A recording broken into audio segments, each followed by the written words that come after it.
തീയതി ബീഹാറിൽ ഒന്നാം ഘട്ട തെരഞ്ഞെടുപ്പ് അവസാനിച്ചപ്പോൾ 2 പതിറ്റാണ്ടിന് ശേഷം സംഭവിച്ച ചരിത്ര ആവർത്തനം. അതായത് ഏറ്റവും കൂടിയ പോളിംഗ് ആയ 65.08% വോട്ടുകളാണ് രേഖപ്പെടുത്തിയത്. ഇത് NDAയിൽ സംഭ്രമം തീർത്തിരിക്കുകയാണ്. സ്ത്രീ വോട്ടർമാരാണ് 6-ാം തീയതി മുന്നേറ്റത്തിന് വഴിവെച്ചത് എന്നതാണ് വിലയിരുത്തൽ. സ്ത്രീകളുടെ ഈ മുന്നേറ്റം NDAയുടെ ഒരു യഥാർത്ഥ പരാജയത്തിന്റെ സൂചനയാണ് പ്രകടമാക്കുന്നത് എന്നിരിക്കെ മോദിയും BJPയും 2ാം ഘട്ട പ്രചരണത്തിന് കുടിലതന്ത്രങ്ങളുമായി രംഗത്തെത്തിയിരുന്നു. കഴിഞ്ഞ ദിവസം രാഹുൽ ഗാന്ധി പങ്കെടുക്കേണ്ടിയിരുന്ന തെരഞ്ഞെടുപ്പ് റാലിക്ക് അനുമതി നിഷേധിച്ച നിതീഷ് കുമാറിനും BJPക്കുമെതിരെ ബീഹാറിൽ വലിയ പ്രതിഷേധം ഉയർന്നിരുന്നു. മല്ലികാർജുൻ ഖാർഗെയും രാഹുൽ ഗാന്ധിയും തേജസ്വി യാദവും അടക്കമുള്ള ദേശീയ സംസ്ഥാന നേതാക്കൾ പങ്കെടുക്കുന്ന റാലിയെ BJPയും നിതീഷ് കുമാറും ഭയക്കുന്നു എന്നതിന്റെ തെളിവാണ് റാലിക്ക് അനുമതി നൽകാതെ ഇരിക്കാൻ ബീഹാർ സർക്കാരിനെ പ്രേരിപ്പിച്ചതെന്ന് വേണം കരുതാൻ. നിതീഷ് കുമാർ പ്രഖ്യാപിച്ച 10,000 രൂപ എവിടെയെന്നാണ് വനിതകൾ ഇപ്പോൾ ബീഹാറിൽ ചോദിക്കുന്നത്. പ്രത്യേകിച്ച് BJP പ്രവർത്തകരുടെ കുടുംബങ്ങൾ തന്നെ. സർക്കാർ ബീഹാർ ജനതയ്ക്കായി നടത്തിയ പ്രഖ്യാപനങ്ങൾ ഒന്നാകെ മറന്നുകൊണ്ട് നടത്തിയ ഭരണത്തിൽ ബീഹാറിലെ ജനങ്ങൾ NDA സർക്കാരിന്റെ തെരഞ്ഞെടുപ്പ് വാഗ്ദാനങ്ങളെ ആകെ തള്ളിക്കളയുകയാണ്. 20 വർഷമായി ജനത്തിനെ മനസ്സിലാക്കാത്ത ഒരു സർക്കാർ എങ്ങനെയാണ് ഇനി ജനത്തെ അറിയുക, അവരുടെ ആവശ്യങ്ങൾ അറിയുക എന്നാണ് ജനങ്ങൾ ചോദിക്കുന്നത്. മഹാഗഠബന്ധൻ രാഹുൽ ഗാന്ധിയുടെയും തേജസ്വിയുടെയും നേതൃത്വത്തിൽ ബീഹാറിലെ യുവാക്കൾക്ക് സർക്കാർ തൊഴിൽ വാഗ്ദാനം ചെയ്യുകയും ബീഹാറി ജനതയുടെ ആവശ്യകത മനസ്സിലാക്കി വിവിധ പദ്ധതികൾ കണ്ടറിഞ്ഞ് പ്രഖ്യാപിക്കുകയും ചെയ്തിരുന്നു. മൈ ബഹൻ വഴി 2,500 രൂപ പ്രതിമാസം നൽകും. വിധവാ പെൻഷൻ 1,500 രൂപയാക്കി ഉയർത്തും.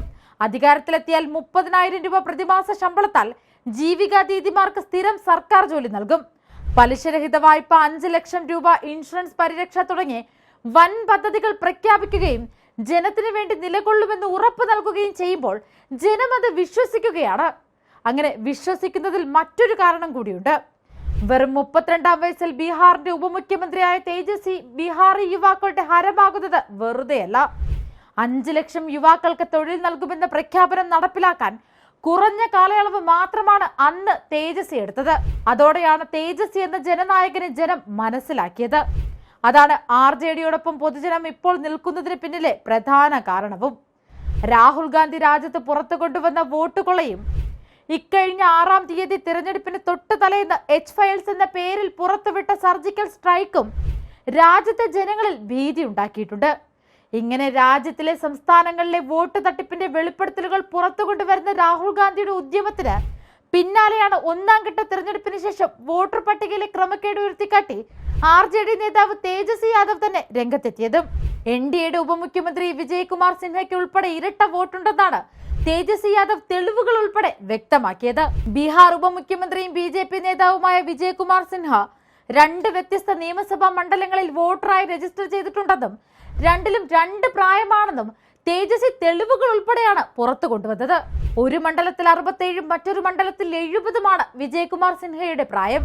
പട്നയിലെ ബെങ്കിപ്പൂർ നിയമസഭാ മണ്ഡലത്തിലും ലഗിസാറായ് നിയമസഭാ മണ്ഡലത്തിലുമായി വിജയകുമാർ സിൻഹയുടെ പേരുണ്ടായിരുന്ന 2 EPIC നമ്പറുകളും തേജസ്വി ചൂണ്ടിക്കാണിച്ചിട്ടുണ്ട്. ഇലക്ട്രൽ ഡ്രാഫ്റ്റ് പട്ടികയിൽ 2 നിയമസഭാ സീറ്റുകളിൽ വിജയകുമാർ സിൻഹയുടെ പേര് എങ്ങനെ ഇടം നേടിയെന്ന് അദ്ദേഹം ചോദിച്ചു.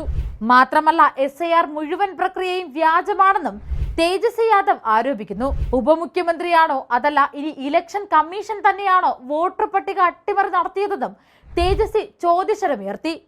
അങ്ങനെ തിരഞ്ഞെടുപ്പിന്റെ മൂർധന്യാവസ്ഥയിൽ രാജ്യത്തിന്റെ ശക്തനായ പോരാളി രാഹുൽ ഗാന്ധി രാജ്യത്തിന് മുമ്പിൽ വെളിപ്പെടുത്തിയ കൊള്ളയിൽ രാജ്യം ശക്തമായി പ്രതികരിക്കുന്ന കാഴ്ചയാണ് നമ്മൾ ഇപ്പോൾ കാണുന്നത്. ഡൽഹിയിൽ കഴിഞ്ഞ അസംബ്ലി തിരഞ്ഞെടുപ്പിൽ വോട്ട് ചെയ്ത BJP നേതാക്കൾ ബീഹാർ 1ാം ഘട്ട തിരഞ്ഞെടുപ്പിൽ വോട്ട് ചെയ്തു എന്ന് രാഹുൽ ഗാന്ധി പറയുമ്പോൾ അതിന് വ്യക്തമായ മറുപടി നൽകാതെ മൗനം പോകുകയാണ് രാജ്യത്തിന്റെ തിരഞ്ഞെടുപ്പ് കമ്മീഷൻ. ഇങ്ങനെ ഉയർന്നു വരുന്ന വോട്ട് തട്ടിപ്പിന്റെ അലയൊലികൾ ബീഹാറിലും വീശിയടിക്കുന്ന കാഴ്ചയാണ് നമ്മൾ ഇപ്പോൾ കാണുന്നത്.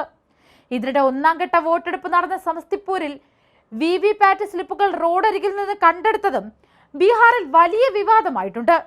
മോദിയുടെ തീരാത്ത അധികാരക്കൊതിക്കായി ഇന്ത്യൻ ജനാധിപത്യത്തെ ശിഥിലീകരിച്ച മോദിയുടെ ഏറ്റവും ജുഗുൽസാവഹമായ തെളിവുകൾ അപ്പാടെ തകർക്കാൻ മഹാഗഠബന്ധൻ തയ്യാറായി കഴിഞ്ഞു.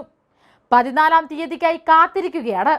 അത് NDAയുടെ തകർച്ച പൂർണ്ണമാക്കുന്ന മഹാഗഠബന്ധന്റെ കുതിപ്പാണ് വ്യക്തമാക്കുന്നത്. ബീഹാറിൽ കുതിക്കുന്ന ഇന്ത്യ സഖ്യം രാജ്യത്ത് വീശിയടിക്കും.